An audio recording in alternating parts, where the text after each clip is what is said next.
kesejahteraan itu timbul apabila melek hukum. Tapi pada saat orang itu tidak melek hukum pun, pemerintah pun berkewajiban untuk memberikan informasi. Kita berpikir bahwa idealnya harusnya kan pemerintah mensupport, mendukung penemuan-penemuan anak bangsa melalui lembaga-lembaga tinggi negara yang ada di Indonesia untuk mengembangkan penelitian.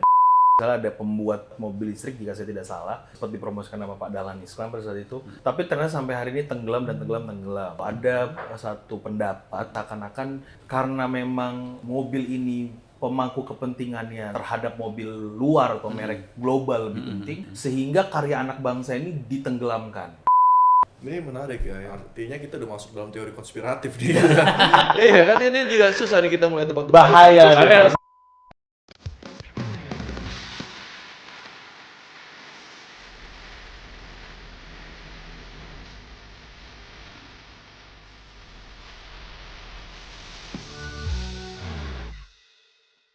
Assalamualaikum warahmatullahi wabarakatuh. Perkenalkan, gua Nofriski Triputra, host daripada podcast by Novo. Teman-teman Indonesia dan teman-teman Novo viewers semuanya, kembali lagi kita di edisi kedua podcast by Novo. Kali ini gua akan cerita tentang banyak hal di dunia politik dan hukum. Sesuatu yang sangat menarik di bidangnya. Nah, topik apa yang kita ambil kali ini adalah tentang politik dan hukum di dunia kekayaan intelektual. Kali ini gue akan memanggil dua tokoh yang sangat luar biasa di bidangnya, aktivis, pemerhati, sekaligus lawyer. Mereka berdua sangat luar biasa, yaitu Mas Igor dan Mas Hendro. Nanti habis ini kita akan bahas lebih lanjut tentang bagaimana politik dan hukum di dunia kekayaan intelektual. Oke, stay tune dan keep watching. Kali ini gue udah ada dua narasumber yang keren banget yang akan bicara tentang hal ini. Namanya adalah Mas Hendro dan Mas Igor. Kebetulan kedua ini adalah sosok yang sangat luar biasa di bidangnya masing-masing. Di bidang kekayaan intelektual, praktisi, lawyer, dan juga pemerhati. Sekaligus juga aktivis. Nah, oke. Kita tanya dulu masing-masing pihak dari mereka. Gimana sih ceritanya tentang orang ini? Oke, Mas Igor. Gimana Mas Igor? Coba ceritain dulu nih tentang Mas Igor sedikit nih. Oke, saya ini orang biasa sebenarnya. Cuman dalam kaitan kekayaan intelektual, Superman? ya, karena dalam kaitan kekayaan intelektual ini saya sebagai aktivis, sebagai advokat, dan sebagai penerima informasi dari para awam ya, para awam tentang kekayaan intelektual. Dan saya sebagai pemerhati, tapi lebih ke pengkritik. Kritik apa nih? Nah, kritik yang lebih santai, sopan, tapi membangun Tentang kekayaan intelektual. tentang kekayaan intelektual. Jadi banyak tujuan di situ yang mudah-mudahan bisa kita bahas di sini. Gitu. Oke, good. Oke, kita geser dulu nih ke pembicara satu lagi. Mas Hendro, coba kenalin nih Mas Hendro. Gimana? Siapa sih Mas Hendro ini sebenarnya nih? Coba kita lihat. Terima kasih Mas Nove.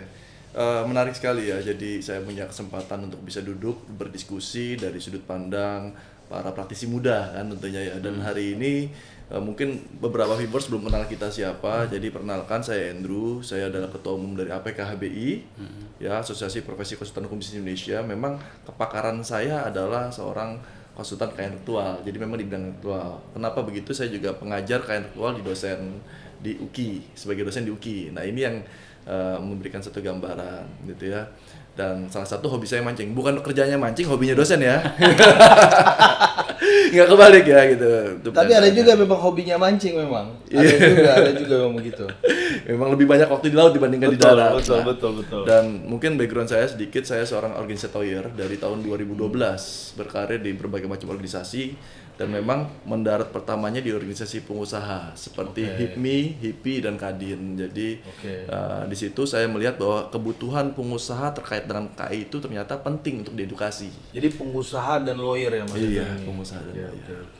Wah, oke, keren banget. Jadi tadi Mas Hendro dan Mas Igor udah cerita nih tentang sedikit seluk-beluk daripada profilnya dan segala macamnya. Nah, kita nih mau bahas sesuatu yang menurut saya itu cukup penting banget dan sangat penting nih di kalangan masyarakat, karena masih banyak yang belum tahu tentang hal ini. Jadi topik selalu kan di Novo by Podcast itu adalah topik politik dan hukum. Cuman yang kita mau bahas kali ini adalah apa sih motivasi politik di balik rezim atau tentang kekayaan intelektual ini? apa sih yang terjadi di balik sini? Apakah ada intensi politik tertentu untuk menguntungkan sedikit pihak atau banyak pihak, atau memang semuanya ini untuk kepentingan para pemilik daripada kekayaan itu sendiri? Coba kira-kira siapa nih yang pengen jawab duluan deh? Ya. Mas Hendro dulu. Ya. Boleh ya. Boleh dong. Jadi Mas Nov, kita bicara tentang kekayaan intelektual di Indonesia, bagaimana politik kekayaan intelektual itu di Indonesia dan lahirlah perlindungan itu di Indonesia. Jadi kalau kita melihat sejarah sedikit gitu ya, ini kan ada pertama kali di Eropa. Ada di Eropa, terus asal muasalnya dari Eropa ya, mulai dari Bern Convention, Paris Convention dan seterusnya, akhirnya lahirlah organisasi besar yang kita kenal dengan WTO, terus lahirnya TRIPS yang kita kenal sebagai Trade Intellectual Property, dan kita Indonesia bergabung untuk meratifikasi aturan itu, dan akhirnya lahirlah.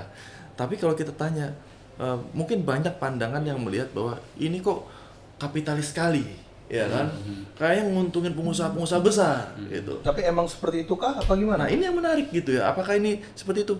Dari sudut pandang tertentu mungkin nggak salah. Tapi kita harus lihat dari sudut pandang global, prinsip dasar dan asas-asasnya, gitu. Dan ketika kita menggali lebih dalam, ternyata itu bukan untuk kepentingan dari segelintir orang, tapi untuk seluruh masyarakat yang memiliki hak dari hasil karya pikirnya. Oke. Jadi itu menarik banget itu. Jadi sebenarnya terlihat seakan-akan seperti kapitalis, tapi terlihat seperti kolonialisme, tapi sebenarnya bukan seperti itu gitu loh. Nah, jadi kalau ngelihat dari sisi itu, kembali kita sedikit ke Mas Igor, benar nggak sih ada elemen kapitalis dalam konteks ini, atau memang pure hanya kemasyarakatan saja gitu loh? Karena siapa sih yang paling diuntungkan dari masuknya elemen kekayaan intelektual yang berasal dari Eropa ini? Oke. Jadi kalau menurut saya ya, pandangan saya mungkin ada sedikit yang saya tambahkan tadi ya. Jadi untuk masalah ada keuntungan itu memang perspektif orang Eropa dalam hal perlindungan. Jadi dalam hal suatu asas yang dimiliki oleh setiap orang, asas dasar gitu ya. Mereka harus memiliki perlindungan dan kepastian akan karya ciptanya atau kekayaan intelektual yang dia lahirkan tidak sia-sia gitu ya. Setelah itu, siapakah yang paling sering untuk memanfaatkan kekayaan intelektual itu? Contoh zaman dulu ada Thomas Alva Edison, ada penemu-penemu yang saat Thomas Alva Edison tuh yang buat lampu. Ya, yang buat lampu. Saat menemukan sesuatu langsung dia dia gunakan di industri. Ya kan? Apakah industrinya dia manfaatkan sebagai kekuasaan kah saat itu, atau sebagai monopoli kah gitu ya? Yang pasti pada zaman dahulu memang perspektif orang hanya untuk pengusaha, tapi untuk saat ini. Tapi Thomas Alva Edison pengusaha, Mas. Dia bisa dimanfaatkan oleh pengusaha. Dia ilmuwan. Ciptaan dia dimanfaatkan oleh pengusaha. Betul. Jadi kayak Philips dan nanti di masa saat ini. Ya, Oke. Jadi pada zaman dahulu ya, ilmuwan-ilmuwan itu sudah banyak yang menunggu pengusaha-pengusaha itu untuk diapakan. Gitu ya. Nah, ada juga dalam hal penentuan kekuasaan. Ya kan? Nah, tapi pada saat itu sudah masuk ratifikasi ya di lokal kita, itu murni dari negara kita ya, untuk perlindungan dan kepastian hukum. Pada saat seseorang melahirkan suatu karya, maka Indonesia sebagai pemangku kepentingan lebih tinggi gitu ya, dia harus melayani semua masyarakat agar bisa memastikan karya ciptanya tidak digunakan oleh orang lain, tidak dimonopoli, tidak diciplak kalau misalnya merek. Nah, ini udah masuk ke politik yang tentang asas-asas tadi yang tadi disampaikan tadi. Itu menarik banget tuh. Jadi tidak digunakan secara sembarangan, tidak adanya monopoli. Tapi dari perspektif tertentu, ketika sebuah kekayaan intelektual memang dilindungi dalam konteks tertentu, sebenarnya kan dia sedang membatasi orang lain untuk mengekspor lebih luas lagi. Betul. Nah, dalam kaitannya di Indonesia ini, apakah ketika satu merek tertentu memang sudah dikuasai oleh pihak tertentu ya, suatu kekayaan intelektual tertentu, di satu sisi memberikan perlindungan, tapi di satu sisi juga membatasi akses orang. Apakah itu juga membatasi akses orang lain terhadap merek tersebut atau seperti apa? Kita ambil contoh misalnya IKEA lah. IKEA kita tahu bahwa satu merek besar banget, kita itu kemarin pernah jadi masalah ya, bahwa ternyata sudah didaftarkan oleh orang lain. Tapi di satu sisi juga Akia tidak bisa berbuat apa-apa. Itu bagaimana sih sudut pandangnya dari sisi ini? Apakah memang seperti itukah atau ada kepentingan lain yang dibangun dari situ? Menurut Mas Hendro gimana? Ini yang menarik ya. Jadi perlu kita sepakati bersama dulu. Saya memberikan gambarnya Mas Nov membuat satu restoran. Ya, untuk bikin restoran yang terkenal kan setengah mati, jaga kualitas, promosi, mungkin menggunakan public figure untuk dapat memperkenalkan produknya dan butuh waktu. Dan ketika misalnya besar, anggaplah misalnya Novo restoran gitu ya. Tiba-tiba Amin. amin, keren banget. Udah, pokoknya udah. Pokoknya udah ya. Tapi tiba-tiba Besar ya, benar. tiba-tiba orang lihat, ih keren juga nih barang ini. Dia bikinlah di seberang jalan, namanya Nova Restoran. Beda satu huruf doang. Iya, jangan Novo kan sama Novo. kalau nggak ada perlindungannya, samain Nova Restoran sekalian. Orang saya lihat rame kok, Iya. gitu. Iya. Nah Kalau biar dikira orang sama kan? iya, kalau nggak ada perlindungannya, yang dirugikan terkait ini siapa? Betul. Betul. Ini yang menjadi concern, gitu. Makanya ada sistem. Tapi kita harus melihat juga bahwa nggak semua orang mendaftarkan bidang intelektual dengan etikat baik. Nah, ini yang menjadi isu sampai saat ini. Tapi nanti akan menjadi diskusi yang lebih menarik. Nah, aku langsung ngambil nih, langsung tangkap nih dari Mas Hendro nih. siap. Jadi efek negatif kalau misalnya dari pendaftaran kekayaan intelektual, kita tahu yang namanya merek dan kekayaan intelektual itu ataupun dalam konteks kekayaan intelektual itu berbegitu macam, ada paten, rahasia, ada semua segala itu bagian dari haki semua. Oke, taruhlah kita ambil satu poin tentang merek misalnya, tadi kita masih gampang membicarakannya. Ternyata Gucci belum masuk Indonesia. Misal saya ambil contoh, tiba-tiba saya mendaftarkan Gucci di Indonesia dari sisi konteks pengen itu dia tadi etikatnya memang adalah bukan untuk kepentingan secara global mereknya, tapi untuk kepentingan pribadi dia, karena untuk menjaga tersebut sebagai. Nah, sebenarnya ada nggak sih dari sisi kekayaan intelektual atau proteksi kekayaan intelektual ditinjau dari hubungan politik atau normatifnya, yang bisa melihat bahwa ya kalau memang pendaftar dengan itikat buruk itu tidak bisa diberikan ruang, atau seperti apa Mas Igor? Bagaimana sih? Oke. Jadi Indonesia khususnya ya, negara kita ya, meskipun kita juga termasuk salah satu anggota dari WIPO ya, tapi kita meratifikasi di dalam TRIPS itu di pasal 21 ayat 3 di Undang-Undang 20 2016 ya, bahwa pemohon beretikat tidak baik itu tidak bisa dianggap sebagai pendaftar. Tapi gimana menilai permohon tidak beretikat baik? Itu harus diuji. Jadi contoh, Melalui? jadi gini, pemohon beretikat tidak baik itu diduga dia mendompleng first use, jadi orang yang menggunakan pertama kali. Belum tentu dia terdaftar, tapi dia menggunakan pertama kali. Ya, contoh ada pengusaha tahun 80 tapi dia lupa mendaftarkan mereknya. Pada tahun 2024 melihat reputasi si pengusaha 80 itu dengan merek yang luar biasa, sudah dikenal di banyak dia langsung melihat salah satu untuk cara sukses adalah meniru. Oke. Di dalam undang-undang itu kan ada persamaan pada pokoknya dan keseluruhannya. Ada mirip dan sama persis. Apa bedanya tuh? Bedanya kalau keseluruhan itu sama persis. Kalau persamaan pada pokoknya mirip. Sama persis, benar secara visual sama, secara fonetik sama, secara konseptual sama. Tapi tidak sama. No, sama. Oh. Bahkan warnanya sama. Fontnya sama. Kayak copy paste gitu Mas. Itu yang dikenal Yes. merek palsu, Mas. Itu merek palsu. Tuh, Itu teman-teman, istilahnya tuh. hati-hati merek palsu. Tapi jika kita bisa membuktikan yang mirip, yang persamaan pada pokoknya tadi, ya, itu ada ketentuan yaitu dilihat dari unsur yang dominan. Dari mana? Dari si merek yang sudah terdaftar. Apa unsur dominan dari situ? Unsur dominannya itu biasanya penilaian dari subjektif para pemeriksa. Oke. Ya, para pemeriksa, dan bahkan pada saat itu udah muncul di di persidangan, di pembatalan sidang pembatalan itu majelis hakim udah menilainya ada unsur dominan itu bisa ditindaklanjuti. Jadi kita biasanya dalam persidangan itu selalu menghadirkan ahli Untuk mengetes itu ya? untuk mengetes itu unsur dominannya di mana, apakah Kayak dilihat Mas dari Igor lah itu ya? itulah. Masuk barang itu. Nah, tapi yang pasti begini, tapi yang pasti tadi ya berkaitan dengan pertanyaan tadi. Jadi justru kita ini semakin dilindungi, semakin ada celah. Oke. Nah, jadi konsep saya pribadi dengan Pak Andrew di sini ya adalah berusaha memberikan masukan seluas-luasnya kepada pemangku kepentingan Oke. agar kekosongan hukum diminimalisir ya. Bahkan kita juga sebagai konsultan Ini seru nih. hmm, Kita ngomong tentang pemangku kepentingan nih, saya mau geser dikit ya tentang pemangku kepentingan. boleh. Jadi kalau kita ngomongin pemangku kepentingan ini kan kita bicara tentang pemerintah nih. Salah satu aspek stakeholdernya adalah pemerintah. Ya. Jadi terkait dengan pemerintah ini, menurut daripada Mas Andrew, itu apakah pemerintah itu dalam konteks pemangku kepentingan memang memberikan ruang seluas-luasnya untuk kepentingan si pembuat kekayaan intelektual ini atau tidak? Oke, sebelum dijawab, stay tune, kita akan kembali habis ini.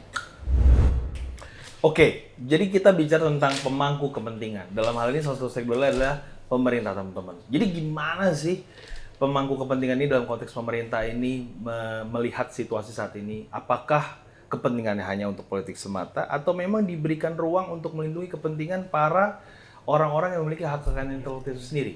Oke, kita tanya Mas Hendro nih tentang hal ini. Gimana Mas Hendro? Ini topik yang menarik ya Mas Novel ya. Jadi saya melihat bahwa ketika kita bicara tentang pemangku kepentingan, kita harus melihat apa sih peran pemerintah itu sendiri.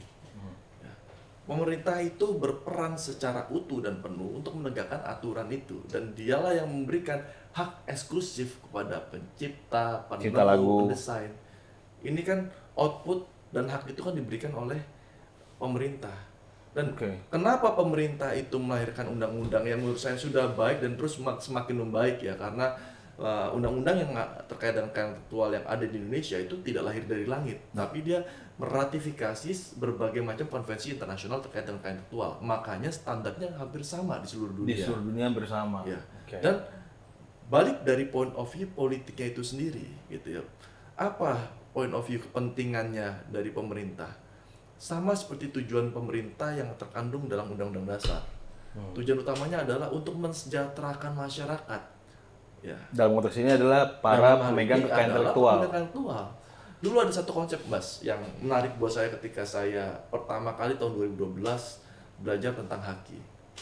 Jadi mereka selalu menyampaikan sedari awal bahwa kekayaan yang tidak akan pernah habis adalah kekayaan intelektual. Beda sama sumber daya alam. Gitu. Bisa habis. Tapi kalau kekayaan intelektual tuh nggak bisa habis. Bisa, tapi terus berkembang. Makanya Amerika dulu di bawah tahun 2000 70% asetnya fisik, 30% aset intelektual. Sekarang terbalik Mas. Satu film Avenger berapa ratus juta US. Ya. Itu kalau dirupiahkan berapa triliun. Gitu. Nah, ini bisa J.K. memberikan Rowling, ya. Iya, ini bisa menjadi satu Harry Potter ya? Harry Potter. gambaran kenapa pemerintah penting untuk melindungi itu dan menegakkannya melalui peraturan perundangan supaya masyarakat sejahtera. Tapi sejahtera nggak sih sebenarnya masyarakat, Mas Hendro, dalam ini konteks yang menarik. Dalam konteks ini ya, ketika masyarakat yang melek hukum tentu menjadi sejahtera. Tapi ketika ada masyarakat yang mencoba mengakali hukum, itu yang menjadi isu dan permasalahan saat ini. Contohnya bagaimana tadi sudah disampaikan bicara tentang merek. Hukum merek di Indonesia itu bicara tentang first to file. Mas Novel punya merek, tapi nggak didaftarin. Saya nggak punya merek, saya daftarin duluan. Gitu kan? Yang diuntungkan yang daftarin duluan. Daftarin dulu kan, udah bangun merek terus dibilang, merek harus hapus karena nggak didaftarkan. Daripada kita pidana. Nah, ini menjadi masalah gitu. Oleh sebab itu pemerintah dalam penegakan aturan harus benar. Itu saya melihat dari kacamata teorinya Lawrence Friedman ya, bicara tentang sistem hukum. Ada structure, substansi, dan budaya. Structure itu bicara tentang kepemerintahan, penegakan dan sebagainya.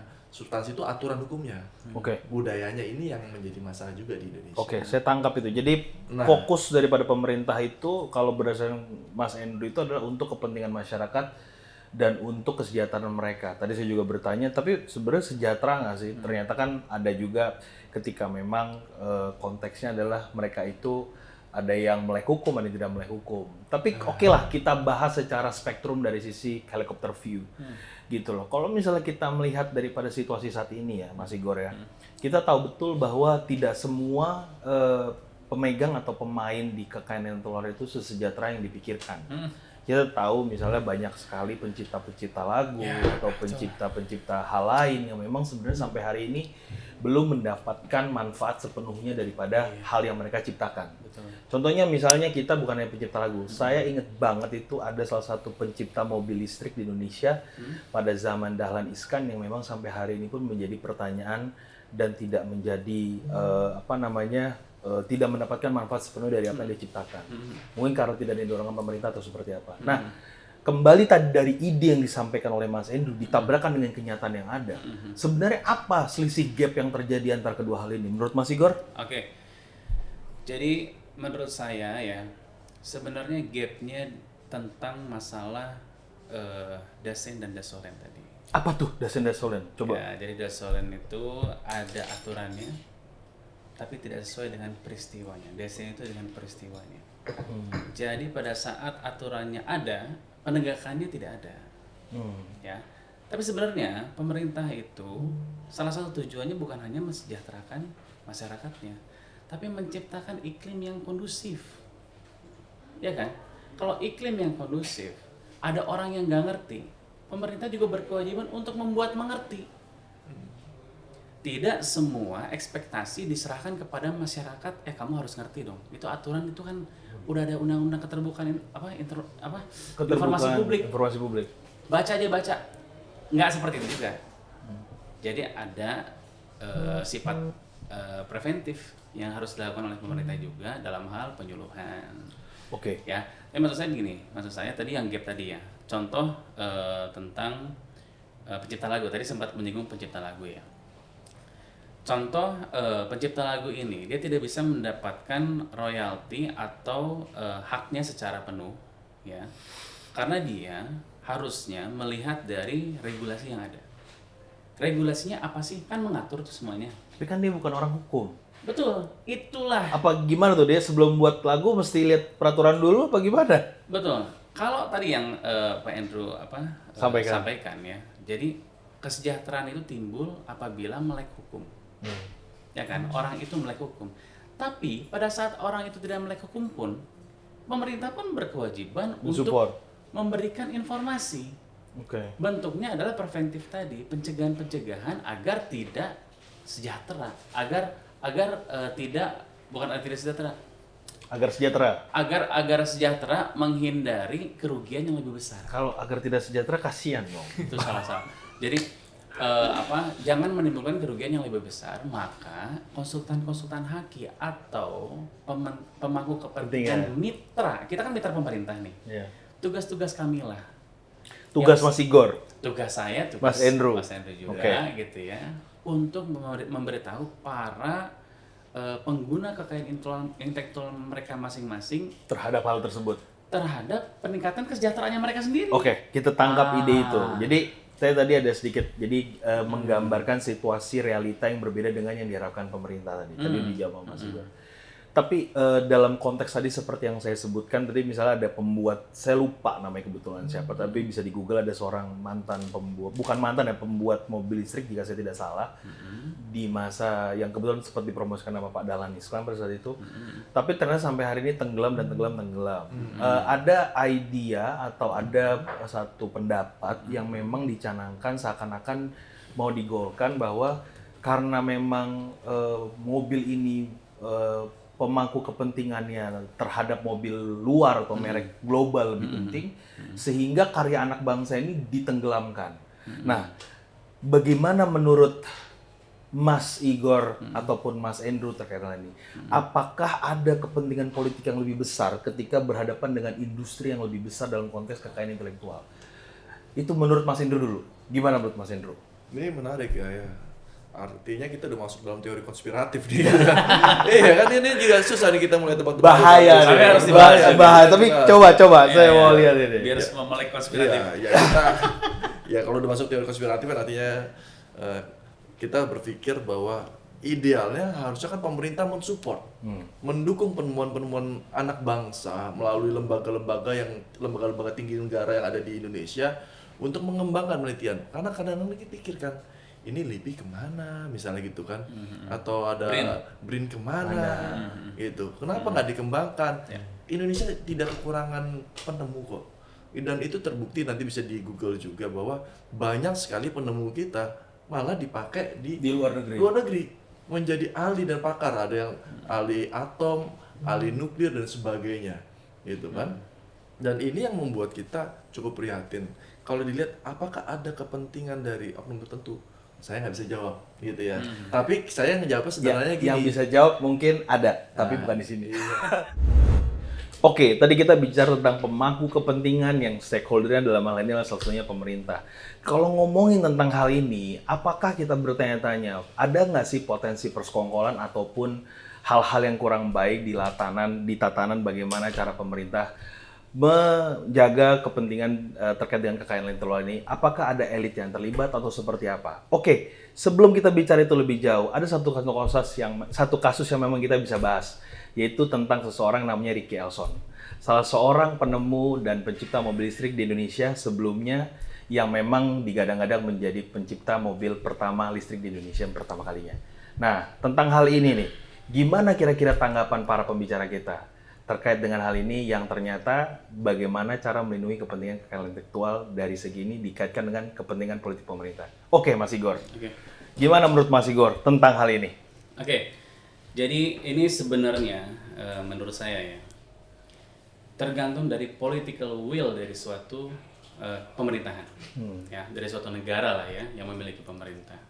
Political will dia, apakah dia mau memprioritaskan untuk kemajuan bangsa atau hanya stagnan, gitu ya.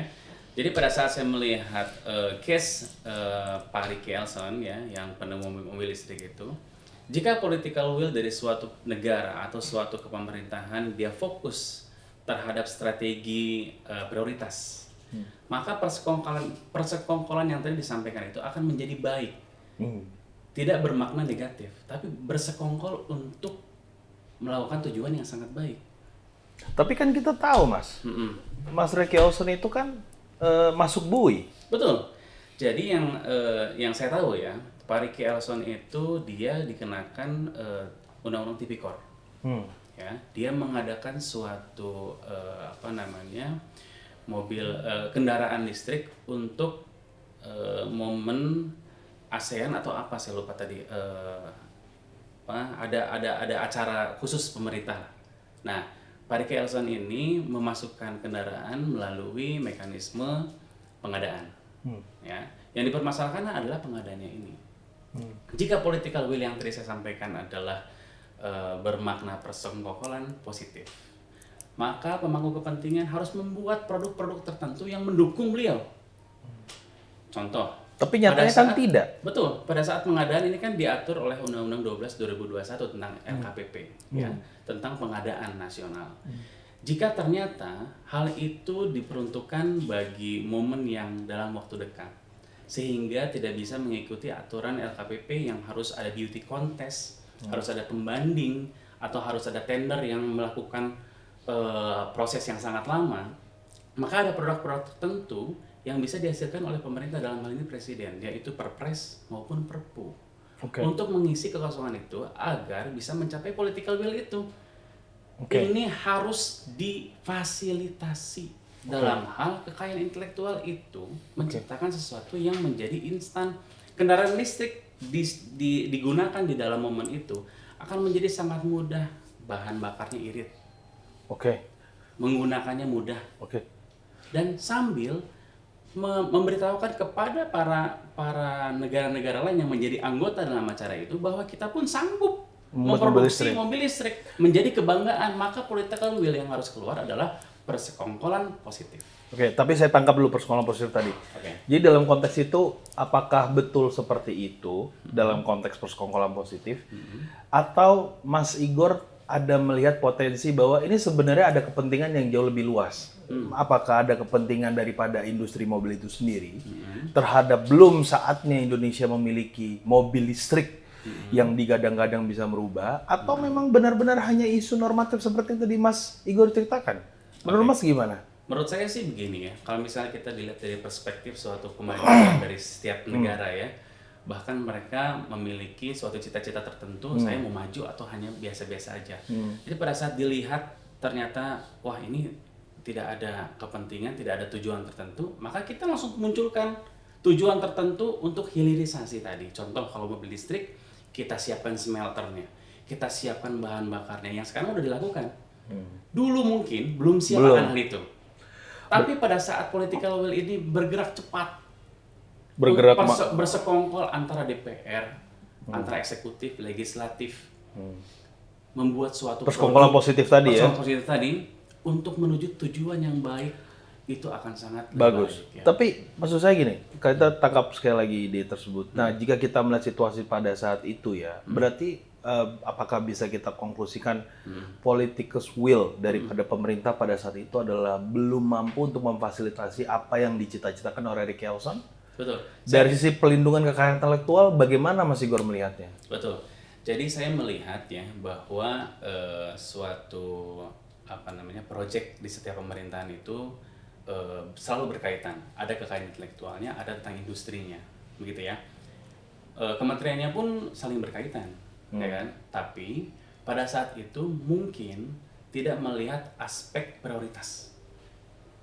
Berarti pemerintah tidak memprioritaskan. Saya pikir seperti itu. Karena pada saat proyek strategis nasional yang ada sekarang, TPSN yang dilakukan oleh Presiden Jokowi, Presiden ke-7 kita, dan sekarang Presiden Prabowo pun menetapkan beberapa prioritas untuk dilaksanakan terlebih dahulu, maka dibutuhkan suatu persekongkolan positif agar bisa menciptakan produk-produk tertentu yang tidak menghambat.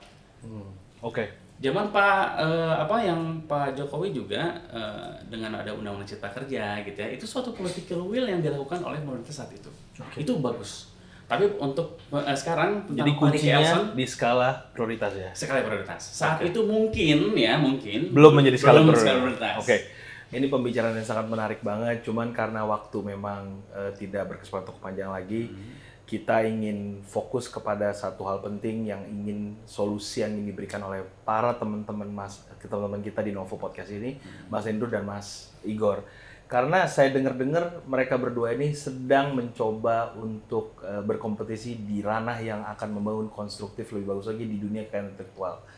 Kira-kira sebagai penutup nih, sebelum kita tutup, Mas Igor dan Mas Endro nih lagi berkompetisi apa sih? Coba ceritain sedikit dong. Tas aja lah cerita. Oke. Ayo dong. Jadi kami ini sedang berkompetisi untuk menjadi pelayan masyarakat, dalam hal ini para konsultan KI, khususnya konsultan KI. Jadi asosiasi kami itu bernama AKHKI. AKHKI. AKHKI. Apa tuh Asosiasi singkatannya? Konsultan Hak Kekayaan Intelektual. Oke. Nah, kami sedang mencoba untuk menjadi menjadi penggerak di asosiasi ini agar bisa tadi yang kita sampaikan, kita bahas agar kita bisa mengisi kekosongan ya, mengisi kekosongan. Pesan-pesannya nih apa nih? Ya, pesannya begini. Jadi pemerintah dalam hal ini pemangku kepentingan itu sebelumnya sudah bagus. Regulasi sudah ada. Bahkan asosiasi-asosiasi sebelumnya juga sudah ada. Dengan adanya kami berkompetisi ini, kami akan coba terus mengembangkan yang sudah ada, kita mengisi kekosongan, bahkan kita bantu pemerintah, kita mengupayakan kekosongan-kekosongan hukum agar kita ajukan ya, mungkin para pembuat regulasi bisa menerima kami, dan kita juga membantu mengingatkan masyarakat tentang kekayaan intelektual, terutama para pengrajin, para pencipta lagu, para pembuat merek, para UMKM, untuk bagus. Kita dampingi, ya, kita berikan solusi bagi mereka agar makin meningkat kesejahteraannya. Dan untuk pemerintah tadi, kita sangat mengapresiasi pemerintah saat ini sudah menciptakan iklim yang sangat bagus, tapi nobody's perfect. Pasti ada kekurangan di sana sini. Oke. Kami mengisi itu dalam hal dasen-dasolen tadi, kita bantu dalam hal penegakan aturan-aturan yang sudah ada. Mantap. Itu. Oke, luar biasa banget tadi pesan dari Mas Igor dan Mas Endro untuk para Novo viewers dan teman-teman di seluruh Indonesia. Semoga apa yang ingin diharapkan dan disegerakan menjadi dikabulkan. Yang pasti podcast ini akan selalu membicarakan topik-topik yang konstruktif, yang bisa membangun bangsa dan untuk kepentingan masyarakat juga. Dan saya ingin sekali berpesan kepada teman-teman, politik itu seperti air. Dia akan mengikuti arah di mana air itu berada, tapi tergantung siapa meminumnya dan siapa yang menuangkannya. Always stay tune di Tofo Podcast dan see you later. Bye-bye.